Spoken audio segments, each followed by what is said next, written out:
I think people like Richard Dawkins have done great service to humanity in that living up to fullest capabilities of rationality, critical thinking is the way forward for us to improve our lives and have a better spiritual status. So I think Richard Dawkins was right in pointing out some problems with traditional religion. Having said that, I do feel that this atheist thing that the intellectuals in the world are taking almost for granted is probably not the final answer as regards the origin of spirituality for humans. Because let's face it, I was a physicist. I went to the physics department and I got my PhD there. So I know the physicalist picture of the universe, but I don't think that it is the only way to think about the universe. Specifically, when physicists talk about theory of everything, it is all usually implicated that to understand how the materials in the universe evolve in the space and time according to some causal laws. If you understand that, then you have theory of everything. If you unify the four forces of the universe, gravitation, electromagnetism, the weak interaction and strong interaction, then you have the theory of everything. Well, I don't think so because that standpoint leaves the questions of subjectivity altogether. We have consciousness. This is a brain, and it is a material.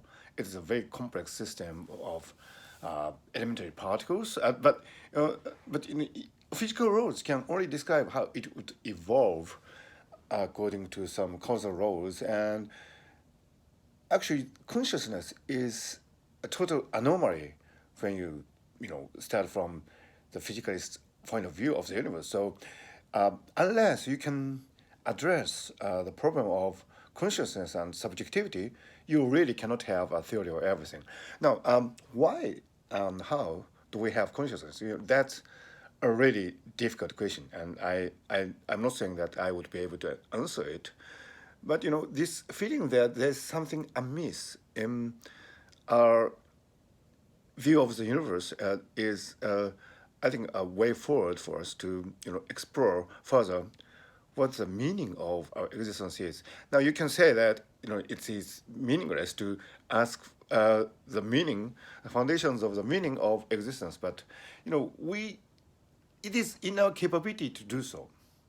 So the universe started with a Big Bang, according to the physical law, and I believe that. I mean, I accept that. But even if you succeed in explaining how the universe started and how the materials evolved since then, there's this very important missing link of the origin of subjectivity, which is a manifest fact of our existence, even if you adopt a really critical, rational way of thinking. So, this atheist thing, it's not the end of the story for me. I mean, I'm not saying that I subscribe to any particular system of institutionalized religion.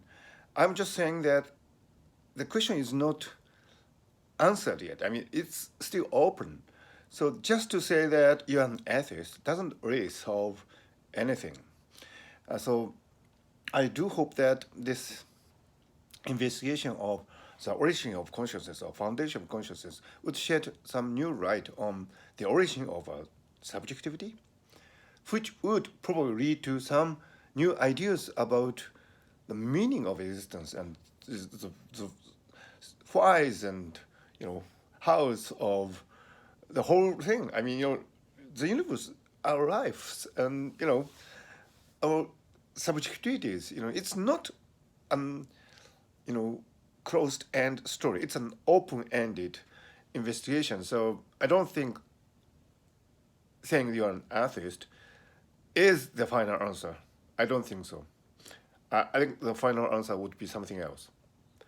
That's my intuition right now.